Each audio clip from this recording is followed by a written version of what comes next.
With political strife in Syria and Sudan, Yemen, and Central Africa, the United Nations Security Council is expected to take a leading role in global diplomacy in the coming weeks.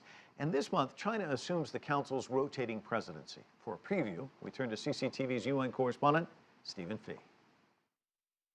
Now, during the presidency of the Security Council, China, of course, will be guided by the principles of objectivity, impartiality, efficiency, pragmatism, and transparency. In a month squeezed by holidays and procedural business, Liu says the 15 Security Council members will meet 30 times this month on some 20 agenda items. But the actual work of the Council might be even more for the month of November, as there are issues that we see on the horizon which will most likely be dealt with. Indeed, with conflicts in Mali and the Central African Republic, for example, changing by the day, the Security Council has had to become increasingly nimble and less reliant on a formalized agenda. It's interesting to see that November we're seeing a lot of these informal formats coming to the fore.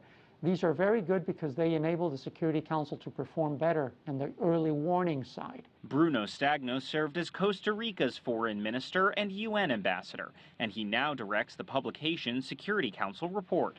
Syria's brutal civil war, he says, poses perhaps the thorniest challenge for China as it guides the Council. There is a general sense amongst Council members that although Syria is complying on the chemical weapons front, there has been absolutely no movement in terms of humanitarian access and in terms of basically addressing the wider conflict, the conventional war. China now contributes more than 1,700 personnel to UN peacekeeping missions worldwide and is the 6th biggest financial donor to peacekeeping operations. And Stagno believes that could go hand in hand with China taking a more vocal leadership role on the Council. I do think that it's about time that as they step up in terms of their political leadership, their desire to give a certain imprimatur to the way the Council operates, and also so that we can have a more equitable distribution of the work. Well, the Security Council will indeed have their work cut out for them in addition to agenda items covering Bosnia, Somalia,